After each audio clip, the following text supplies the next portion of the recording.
Good evening, Libra. Welcome to Pure Tarot. Tonight I'm doing a reading called Vectors of Beauty to celebrate the beauty coming into your life this month and the beauty that you'll be creating into the world as well, right? It's a two-way street here. I'm using the Gustav Klimt deck. It has beautiful images that I love. You might recognize the artwork as I start showing you the cards. But in order for me to show you some cards, let's draw some cards, right? So I'm doing a 5-card spread. In honor of Venus. As you might know, she creates a 5-pointed star as she orbits the sun, right?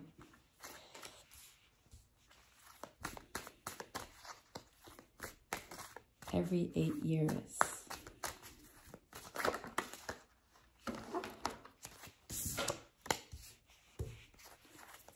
One last card. A bunch came out. I'm going to put them back.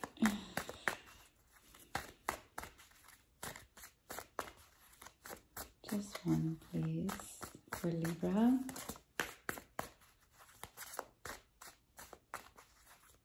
The deck is asking me to pull.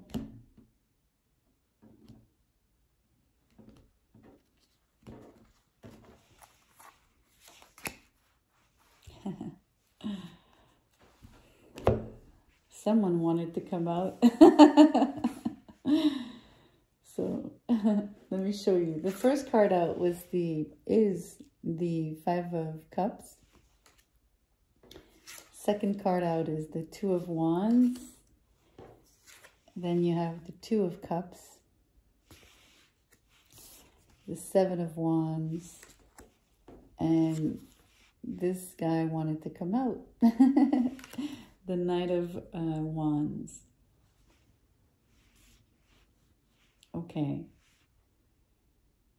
So it's interesting. You have 2 2s, so 22, right?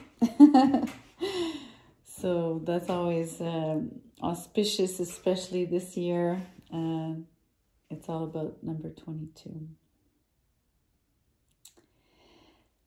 So you also have 2 cards that are quite positive, 3 out of 5, right? If I count the Knight, you have the 2 2s that are extremely positive, 2 of Wands, 2 of Cups. The Knight of Wands, which seems to be the center of attention. And then you have a 5 and a 7, right? A 5 of Cups and a 7 of Wands, which are a bit more difficult to work with. Difficult energies to process, maybe.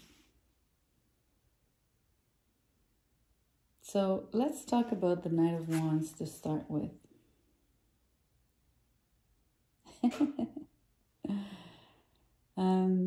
He's putting on a serious face, okay? But I want you to look at something. The emblem on the blason, I hope you can see. I don't know if it's showing really well. Let me see if I can. It's sort of like a monkey's face. Let me try to show you. It's difficult. There's the glare. Anyways. And so it's almost like there's a playful side to this Knight of Wands, but it's underneath, right? Underneath it all, like under the very solemn appearance, I guess, or first impression, I want to say, maybe. It's better, yeah. It's more on a first impression, right? You think this person is quite, what's the right word? Almost unapproachable, but it's not quite unapproachable because they don't really scare you off, or they don't really, they just come off as maybe, this is how I'm seeing it or hearing it. I'm not too sure. It's more hearing in this case. It's almost like you wouldn't know exactly which angle to take to spark the conversation, or, you know, like which topic to, you know, to maybe get them interested, you know, in talking with you, or, you know, you cannot guess. Okay, that's what it is. It's sort of an enigmatic kind of vibe, right? Where you're not exactly sure what would interest them, and so you don't know how to pierce their armor. And yet I'm describing the playful side that's behind that facade, which is not like a mask, right? It's only just to express there's something else behind it, right? That is a lot more playful, a lot more, I don't know if you're able to see well, but there's like the two eyes are like almost, they look almost kind of wide open. So it's interesting. The person is extremely curious. This person is very, very curious by nature, right? But some people are curious, but they don't do anything with it, kind of. They don't dig deep, or they don't delve into research, or they don't necessarily act on that curiosity. You know, they might skim the surface, right? This is a deep curiosity. It's a much different kind of curiosity. It's a really interesting vibe. And I want to stress that it has nothing to do with being two-faced, right? It's nothing like that. It's simply, it's the kind of person that you'd have to spend more time with and get to know better, to realize, you know, just how deep they are, and like how much they have to say, how much they know. It might not come across as you meet them, and not because they look dumb, simply because they're not easily approachable, kind of thing. I mean, it's hard to say. It's not really like like you feel pushed away. It's more of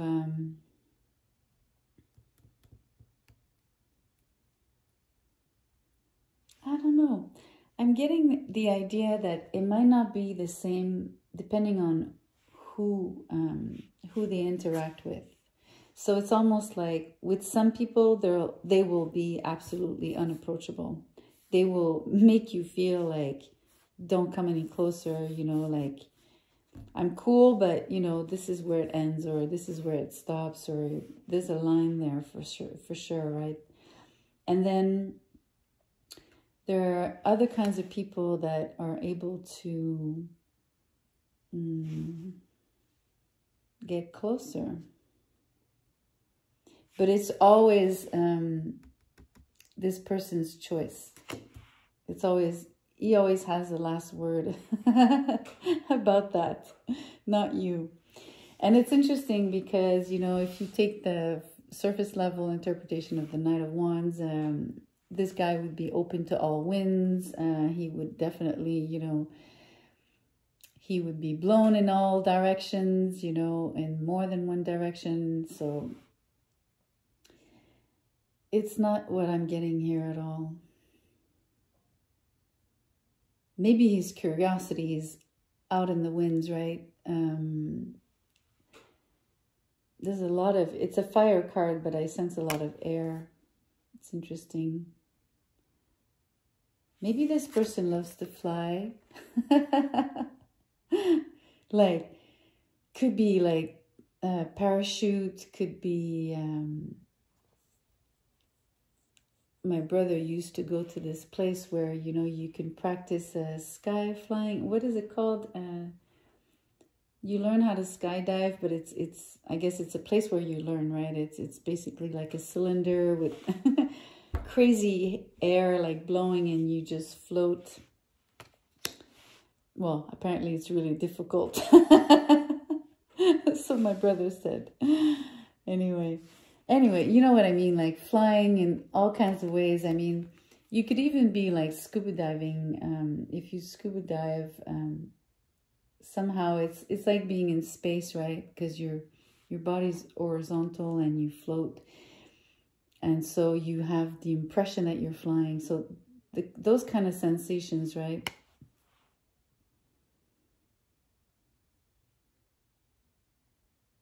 Maybe this person meditates a lot as well. It's really, really strange. It's it's not your typical Knight of Wands, I can tell you that. This guy is not ordinary at all. Okay, so let's see how this unfolds, because he's really the center of attention here. It's like he's the main focus, or he's the pivot. He's the pivot. Yeah.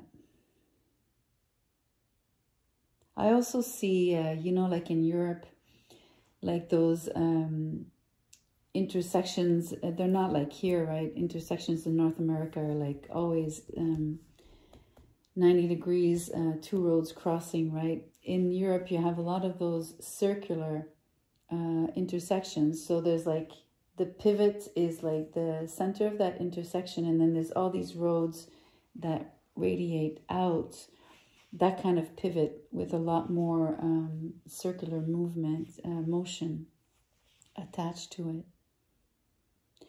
And also it implies that there's more than just four necessarily avenues or roads or directions.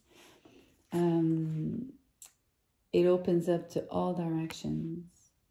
You could even say top and bottom as well, right?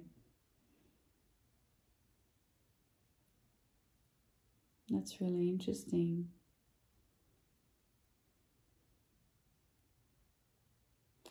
So, another wand card, so the Two of Wands here.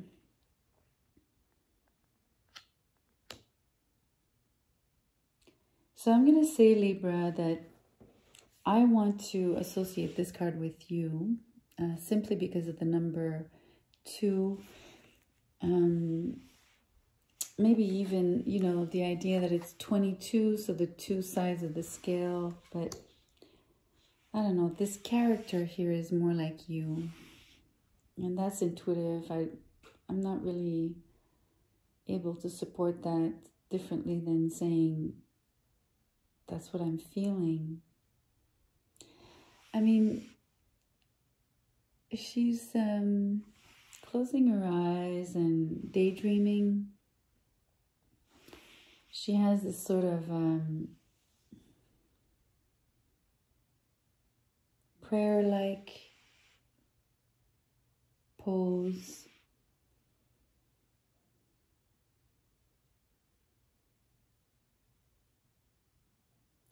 It's really interesting. You have the two wands here, and then she's standing, and behind her there's a column. So if you think it's like 11:11, it's quite interesting. Maybe she's thinking about her twin flame or lover. Let's not go into twin flame soulmate thingies. She's thinking about someone. Maybe she's thinking about this person. Or, Libra, this person might be thinking about you. But this comes off as, it's interesting, usually we say,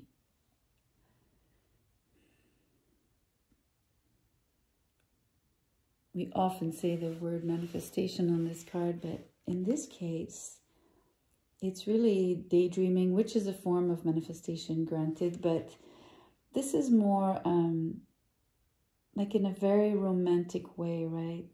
And like thinking about, you know,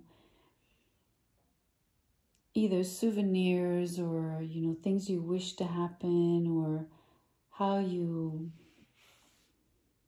I don't know, but I get more like you would have like some kind of information, or you would already have an inkling of, let's say it's this person that you're thinking about, Libra. You already have these little bits of like little windows on this person's life, right? And that's what you're thinking about. Instead of like trying to project yourself in a pure manifestation mode where, you know, you're working with concrete elements in this case.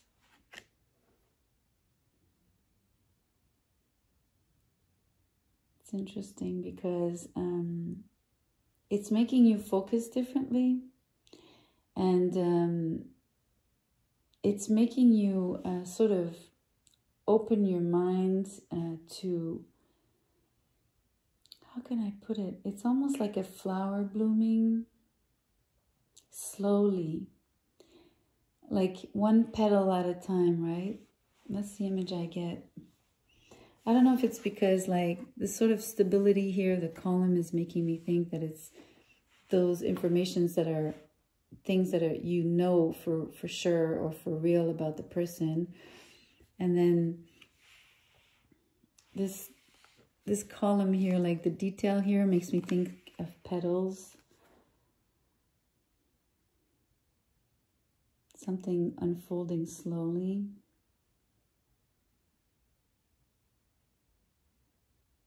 It's really beautiful because it's so subtle. It's extremely subtle. It's almost etheric, you know, like maybe that's very, actually that's the right word for what I'm sensing, because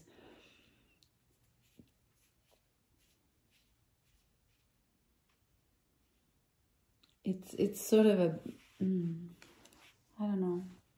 Etheric would also mean like it's a manifestation mode, right? But there's something a little different. I'm not too sure.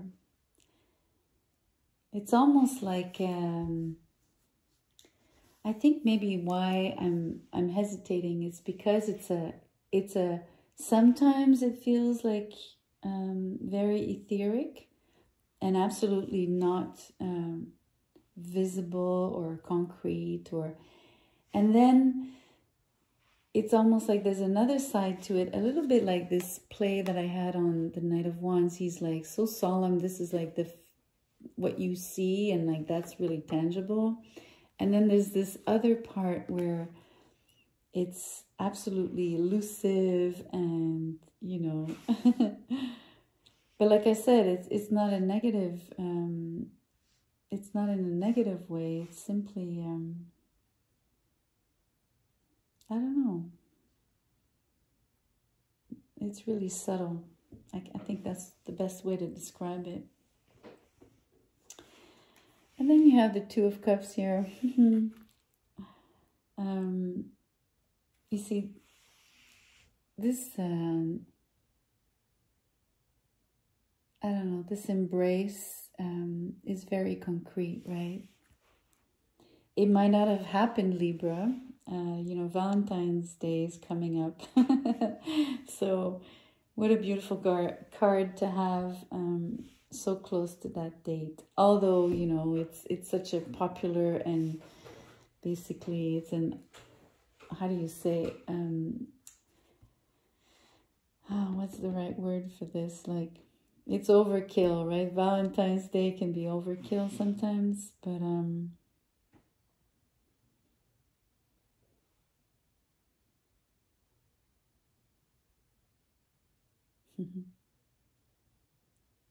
I sense a lot of protection. Someone wants to protect you or shield you. That would definitely be something a knight would want to do. rescue a damsel in distress, or, you know, at least if it's not about rescuing, it's protection and shielding, comforting, I don't know. And, you know, it's interesting because in this case, on this image, it feels like that more coming from the man towards the woman. And I'm saying this, you can reverse gender roles, whatever. It's really just the masculine over the feminine, right?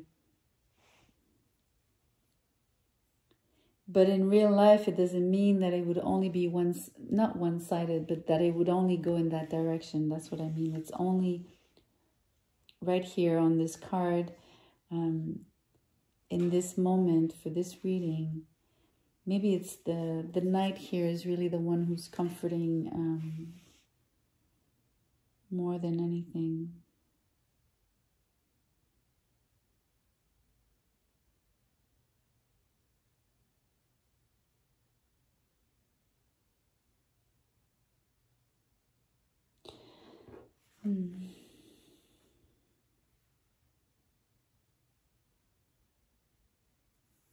I don't know, someone's been crying. Someone's been crying.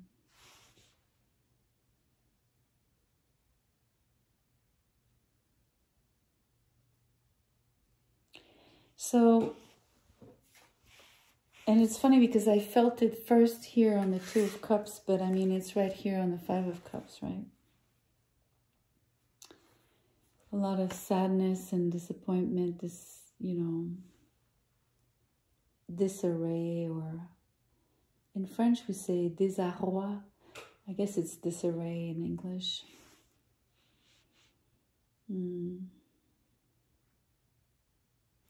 But you know what I like?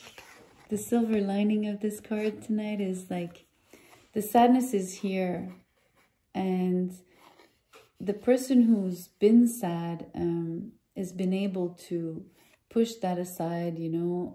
It's not troubling them anymore.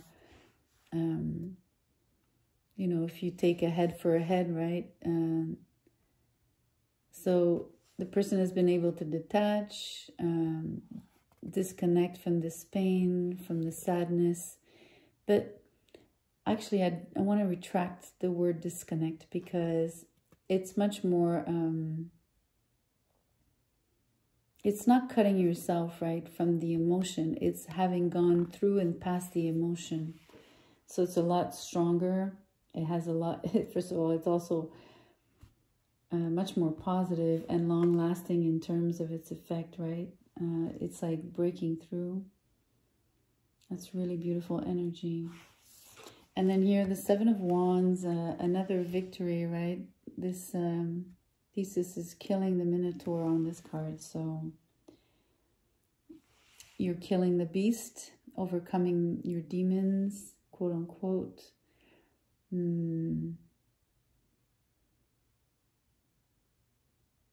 It's beautiful.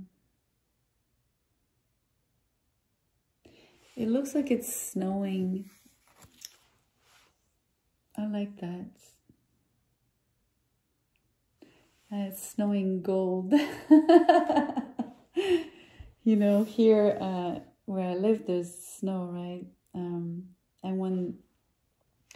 when it falls, and obviously when the snow is falling, there's no sun because the clouds are there and the snow is falling. But usually after the snow, or oftentimes, the sun comes out, and then the way that the sun's reflects on the snowflakes, it's really like diamonds.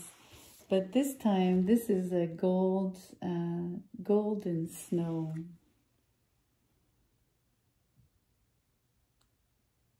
And it's snow because it's circular little dots, you know. It doesn't look like rain. Like the raindrops would be a bit more elongated. So this is different. This is really like snow.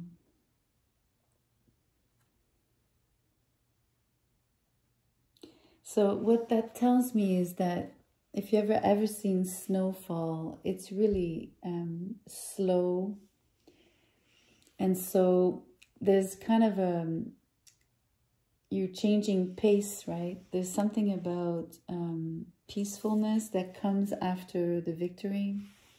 Some sort of beautiful, like a blanket of peace. A blanket, maybe not a blanket, but I don't know. It's probably because the snow creates a blanket on the floor, on the ground.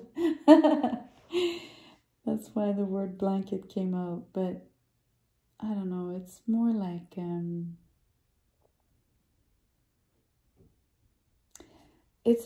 it's sort of similar to the effects of rain, right? Rain, water washes away. But this is a different kind of, the fact that it's snow, it's not so much washing as in appeasing, but almost like a cotton ball, you know, like where you would more like dab instead of, you know, wash or, you know, scrub, or like the rain is more, comes down harder, right? The snow is slower and softer. That's what I'm trying to describe to you. It's not the same energy. It's much more, it has the same subtleness that this guy has on the inside, and that this guy has the sensitivity of, you know, this embrace is just as subtle and etherical.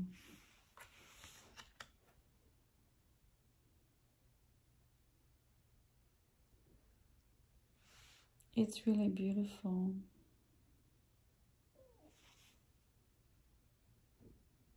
It's very romantic as well. Like it's like it feels like a a novel. That's so funny. But I don't get words, right? I'm not getting like, I'm not seeing words on pages, or I'm not getting that vibe. I'm just getting like the, I guess, you know, when you read a really good, beautiful, very romantic love story in a book, it's more like the feeling it gives you that I'm sensing here, right? More than the words and like the actions that would be described in the book with the words. It's much more on the feeling level. That's really beautiful.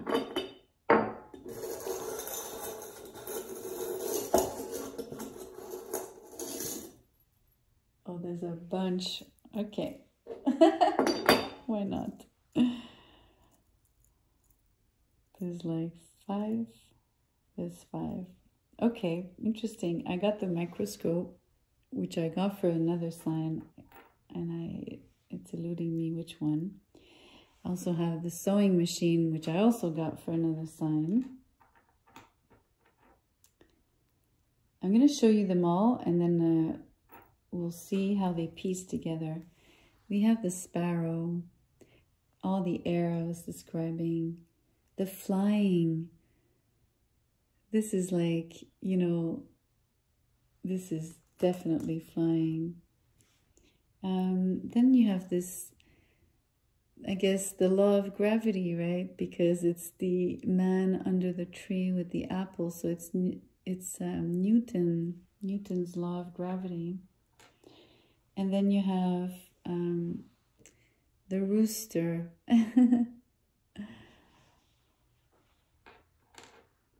That's interesting. So maybe someone was born under the year of the rooster in Chinese astrology. Maybe someone likes to wake up really, really, really, really early. Like really early, like in the 4 o'clocks.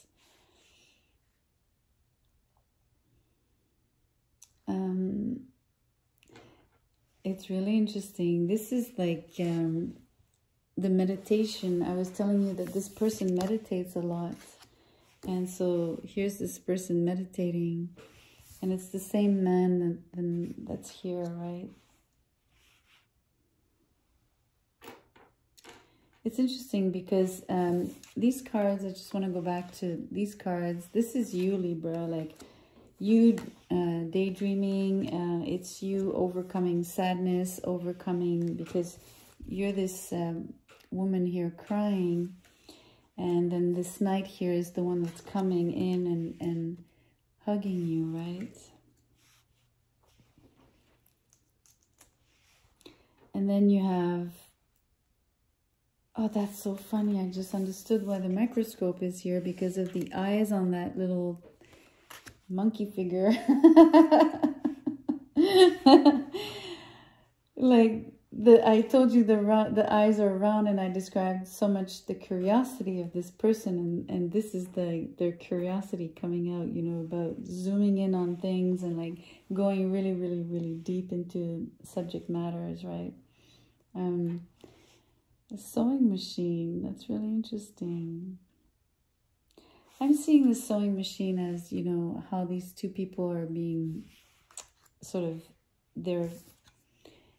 it's fusional, right? It's sometimes fusional can have a negative connotation, because it might be seen as, oh, you can't have your space, your independence, and, you know, you only do things if the other does it, or, you know, but that's not what I mean. It's just a love where, I guess I'm trying to say the bond is extremely strong, right? And it comes from this mending together, like two people being sewn together at the hip. But again, I don't mean to say in a fusional negative way, right? Just this sort of, also maybe two pieces that really go well together, right? So you're able to sew them perfectly together.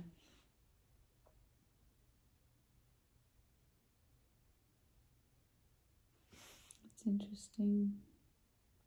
It could also be mending yourself, right? I was describing how you're able to overcome your demons here, and you know, overcome your sadness, your pain, your disappointment. You know, this character was very surprised at what they found out. Or maybe not so surprised. But, you know, still there's a shock element. That must have been quite something. Anyway, Libra, what I'm sensing for you, and what I really need to convey to you, is that you have a sparrow coming your way. This is not a player energy at all. This is someone very profound, sensible, sensitive. But they're like the wind. They like their freedom. Remember that. They need to be free. All right, I'll leave it there, Libra. Keep dreaming. It's beautiful. I'll see you soon. Please like the video. Please share for me. Take care.